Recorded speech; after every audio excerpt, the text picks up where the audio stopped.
అందరికీ నమస్తే అండి. నేను మీ Eswararao Dasari. Friends, CRPF tradesmen సంబంధించి ర్యాంక్ వైజ్ గా ఏ విధంగా పోస్టులు అనేది భర్తీ చేస్తారు. ఫర్ ఎగ్జాంపుల్ అన్ని స్టేట్లకు పోస్టులు అనేది కేటాయించారు. ఫర్ ఎగ్జాంపుల్ మన ఆంధ్రప్రదేశ్కి వచ్చేసరికి 402 పోస్టులు కేటాయించారు. అలాగే మన తెలంగాణకు వచ్చేసరికి 288 పోస్టులు అయితే కేటాయించారు. అసలు ర్యాంక్ వైజ్ గా ఏ విధంగా పోస్టులు ఫిల్ చేస్తారు, నెక్స్ట్ ఫైనల్ మెరిట్ రిజల్ట్ అనేది ఎప్పుడు రాబోతుంది, నెక్స్ట్ ట్రైనింగ్ అనేది ఎప్పుడు ఉండబోతుంది, ఇవన్నీ కూడా ఈ వీడియోలో డిస్కషన్ అయితే చేసుకుందాం. వీడియోలోకి వెళ్ళే ముందు ఒక చిన్న రిక్వెస్ట్ అండి, ఇంకేం లేదు. ఇంకా మన ఛానల్ని సబ్స్క్రైబ్ చేసుకున్న వారు ప్లీజ్ దయచేసి సబ్స్క్రైబ్ అయితే చేసుకోండి. వీడియో నచ్చితే మాత్రం ఒక లైక్ అయితే చేయండి. అయితే మన సబ్స్క్రైబర్స్ కొందరు ఏ వీడియో పెట్టినా ఆ వీడియో కింద కామెంట్ అంటే సిఆర్పిఎఫ్ సంబంధించిన అప్డేట్ పెట్టండి అని అడుగుతున్నారు. సో అసలు అప్డేట్ లేకుండా నేను డైలీ వీడియో చేయడం వల్ల యూజ్ ఉంది, నేను ఏదో సోల్ చెప్పడం వల్ల మీకు యూజ్ లేదు కదండి. సో అప్డేట్ అనేది సిఆర్పిఎఫ్ వాళ్ళు ఇస్తే కంపల్సరీ నేను చేస్తాను. అప్డేట్ లేకుండా నేను డైలీ సిఆర్పిఎఫ్ సంబంధించిన ట్రేడ్స్కి సంబంధించిన వీడియోస్ చేస్తూ ఉంటే చూస్తున్న మీకు కొంచెం ఇబ్బందిగా ఉంటుంది. అసలు పనికిరాని మీ యొక్క టైం అనేది వేస్ట్ అవుతుంది కదా. సో అప్డేట్ ఉంటే మాత్రం కంపల్సరీగా నేను వీడియో చేస్తానండి. ఎందుకంటే మనకి ఎంతమంది సబ్స్క్రైబర్స్ వచ్చారని కారణం సిఆర్పిఎఫ్ ట్రేడ్స్మెన్ సంబంధించిన వాళ్ళు అందరూ కూడా సబ్స్క్రైబ్ చేస్తున్నారు. సో నేనైతే మాత్రం మార్నింగ్ లగ్గానే నేను ఈ యొక్క అఫీషియల్ వెబ్సైట్ చూస్తున్నాను, ఏమైనా అప్డేట్ వచ్చిందా, అలాగే మధ్యాహ్నం చూస్తున్నాను, అలాగే నేను పడుకునే ముందు కూడా సిఆర్పిఎఫ్ సంబంధించిన వెబ్సైట్లో చూస్తున్నాను. ఏ చిన్న అప్డేట్ వచ్చినా సరే వెంటనే ఒక వీడియో రూపంలో అప్లోడ్ చేస్తాను. ఒకవేళ వీడియో చేసే టైం నాకు లేకపోతే కనీసం కమ్యూనిటీ ట్యాబ్లో అయినా సరే ఆ యొక్క ఇన్ఫర్మేషన్ అనేది పోస్ట్ చేస్తాను. సో అప్డేట్ లేకుండా అయితే మాత్రం మిగతా ఛానల్ లాగా ఏదో సొల్లు కబుర్లు చెప్పుకుంటూ అయితే నేను చేయను, ఎందుకంటే మీ యొక్క టైం అనేది అంత వాల్యుబుల్ కాబట్టి. సో అప్డేట్ ఉంటేనే నేను వీడియో అయితే చేస్తాను. సో ఇప్పుడు మనం టాపిక్లోకి వెళ్ళిపోదామండి. అసలు ర్యాంక్ వైజ్గా ఏ విధంగా ఫిల్ చేస్తారు. ఫర్ ఎగ్జాంపుల్ ఫైనల్గా మెడికల్లో రీమెడికల్లో ఫిట్ అయిన వాళ్ళు ఫిట్ అవుతారు కదండి, వాళ్ళ లిస్ట్ అనేది వాళ్ళ దగ్గర ఉంటుంది కదండి. సో మన ఆల్ ఇండియా వైజ్ ఇక్కడ స్టేట్ వైజ్ కదండి, మన ఇండియా వైజ్ గా ఎంతమంది సెలెక్ట్ అయ్యారు వాళ్ళందరికీ కూడా ఫర్ ఎగ్జాంపుల్ 100 మార్కులకి మీకు ఎగ్జామ్ అని పెట్టారు. సో ఈ 100 మార్కుల్లో ఎవరికైతే టాప్ మార్కులు వచ్చాయో వారికి 1, 2, 3, 4 అని ర్యాంక్స్ అనేది కేటాయిస్తారు. సో ఇప్పుడు ఈ ర్యాంక్ లో వల్ల ఏమైనా యూజ్ ఉందా? యూజ్ అయితే లేదండి. ఎందుకు చెప్పనా, ఇప్పుడు ఏ స్టేట్ కి ఆ స్టేట్ పోస్టులు కేటాయించారు. ఫర్ ఎగ్జాంపుల్ చూద్దాం, మన ఆంధ్రప్రదేశ్కి 402 పోస్టులు కేటాయించారు. మన తెలంగాణకు వచ్చేసరికి 288 పోస్టులు కేటాయించారు. సో ఇక 402 పోస్టులో ఎవరైనా మెడికల్లో కానీ రీమెడికల్ కానీ ఫిట్ అవ్వకుండా పోస్టులు మిగిలిపోతే ఈ ర్యాంకుల వైజ్ గా టాప్ ర్యాంక్ వచ్చేవాడికి ఇందులో పోస్ట్ ఇస్తారంటే ఎవరండి? సో ఏ స్టేట్ ఉన్న పోస్టులు ఆ స్టేట్ లోనే భర్తీ చేస్తారు. సో ర్యాంకు ఇవ్వడం వల్ల పెద్ద యూజ్ అయితే లేదు. ర్యాంక్ అనేది కేటాయిస్తారు. మనకి ఎంతమంది సెలెక్ట్ అయ్యారో 1 నుంచి ఎంతమంది సెలెక్ట్ అయ్యారో లాస్ట్ ర్యాంక్ వరకు ర్యాంక్ అనేది ఇచ్చుకుంటూ వెళ్తారు. అంటే ఈ ర్యాంక్ వచ్చేసరికి ఫైనల్ మెరిట్ లో, అంటే ఫైనల్ గా మెడికల్ రీమెడికల్ సెలెక్ట్ అయిన వాళ్ళకి 1 నుంచి ర్యాంక్ అనేది ఇచ్చుకుంటూ వెళ్తారు. అంటే ఈ ఫైనల్ గా మెడికల్ రీమెడికల్ లో సెలెక్ట్ అవుతారు కదండి, వాళ్ళకి టాప్ మార్క్స్ 100 మార్కుల్లో వచ్చిన టాప్ మార్క్ ఎవరు వచ్చిందో వాళ్ళకి అలా ర్యాంక్ వైజ్ గా ఇచ్చుకుంటూ వెళ్ళిపోతారు. ఇక్కడ మనకి కట్ ఆఫ్ ఎంత ఉండొచ్చు అంటే మ్యాక్సిమం ఒక 50+ అయితే ఉంటుందండి. 50+ అయితే ఉంటుంది.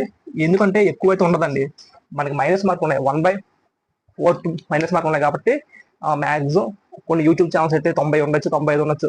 అది వేరుతాను. ఎందుకంటే 100 మార్కుల్లో మైనస్ మార్కులు ఉన్నాయి. మైనస్ మార్కులు ఉన్నప్పుడు మీకు 90 మార్కులు అనేది అసాధ్యం. ఎందుకంటే తప్పులు అనేది పెడతాం కాబట్టి మైనస్ లో పోతాయి కాబట్టి. సో నాకు తెలిసి ఒక 50+ అయితే మీకు కట్ ఆఫ్ అనేది ఉండే అవకాశం అయితే ఉందండి. అంతకు మించి ఉండదు, ఎందుకంటే మైనస్లు ఉన్నాయి. సో ఈ విధంగా ఉంటుంది. అసలు పోస్టులని ఎలా ఫిల్ చేస్తారో చూద్దామండి. అంటే పోస్టులు బట్టి ఏ విధంగా చేస్తారు. ఫర్ ఎగ్జాంపుల్ మన ఆంధ్రప్రదేశ్లో కానిస్టేబుల్ డ్రైవర్ పోస్టులు చూసుకుందామండి. ఫర్ ఎగ్జాంపుల్ అండి, మీరు మిగతా పోస్టులు కూడా ఈ విధంగా క్యాల్కులేషన్ చేసుకోండి. ఫర్ ఎగ్జాంపుల్ మనకి కానిస్టేబుల్ డ్రైవర్ ఆంధ్రప్రదేశ్ అండి, మనకి ఎన్ని పోస్టులు ఉన్నాయి? జనరల్లో 63 పోస్టులు అయితే ఉన్నాయి.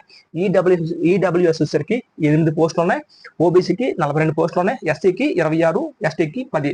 ఈ పోస్టులు వచ్చేసరికి only category wise ex service men, OBC, ST అవి ఎక్స్ సర్వీస్ చెప్పట్లేదు, ఓన్లీ జనరల్ మాకు చెప్తున్నాను. ఎంతమంది సెలెక్ట్ అయ్యారండి? జనరల్ వచ్చేసరికి ఒక క్యాండిడేట్ మాత్రమే సెలెక్ట్ అయ్యాడు ఫైనల్ రీమెడికల్లో. ఈడబ్ల్యూఎస్ క్యాండిడేట్లు ఎవరు కూడా సెలెక్ట్ అవ్వలేదు. ఓబీసీ 9 మంది సెలెక్ట్ అయ్యారు, 42 మందికి 9 సెలెక్ట్ అయ్యారు, ఎస్సీకి 2 మంది సెలెక్ట్ అయ్యారు, ఎస్టీకి ఒకరే సెలెక్ట్ అయ్యారు. ఓవరాల్ గా 13 మంది మాత్రమే సెలెక్ట్ అయ్యారు. చాలా పోస్టులు అయితే ఉండిపోతాయి.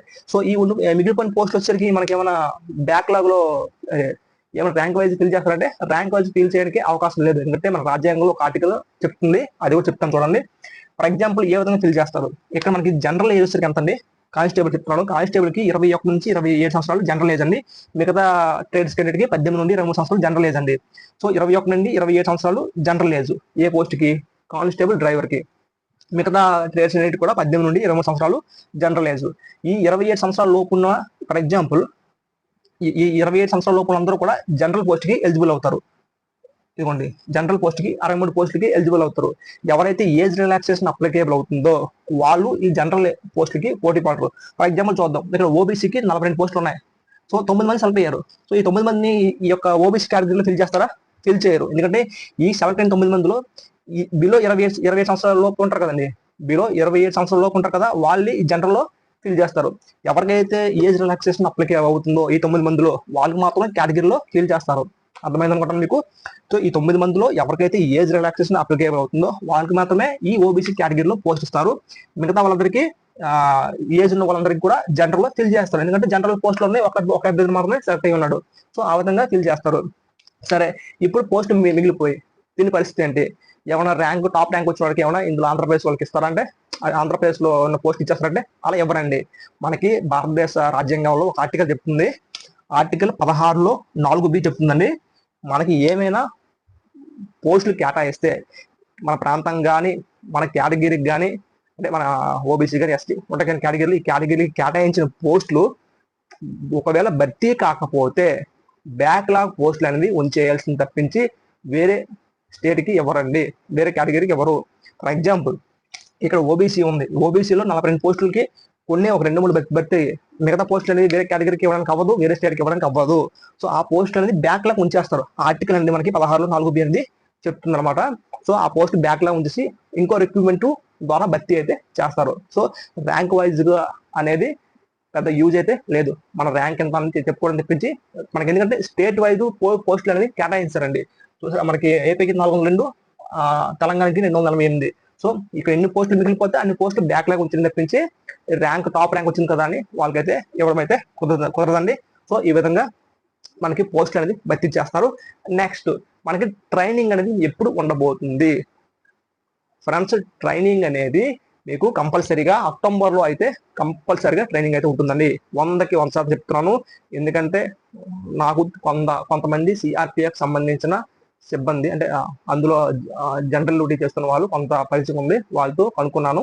మ్యాక్సిమం అక్టోబర్లో కానీ నవంబర్లో కానీ ట్రైనింగ్ కి పిలిచే అవకాశం ఉంది అని వాళ్ళైతే చెప్పారు. మ్యాక్సిమం అక్టోబర్లో అయితే పిలుస్తారండి. రిజల్ట్ అనేది చెప్తున్నాను కదండి, ఈ మంత్ ఎండింగ్కి వస్తుంది. ఏవైనా చిన్న టెక్నికల్ ప్రాబ్లమ్స్ ఉంటే నెక్స్ట్ మంత్ ఫస్ట్ వీక్ లో వచ్చే అవకాశం అయితే ఉందండి. సో ఇదండి ఈ రోజులో ఈ వీడియో. సో మీరు డైలీ వీడియో అనేది అప్డేట్ వస్తే మాత్రం కంపల్సరిగా నేనైతే చేస్తానండి, గుర్తుపెట్టుకోండి. థ్యాంక్ యూ ఫ్రెండ్స్, అందరికీ ఆల్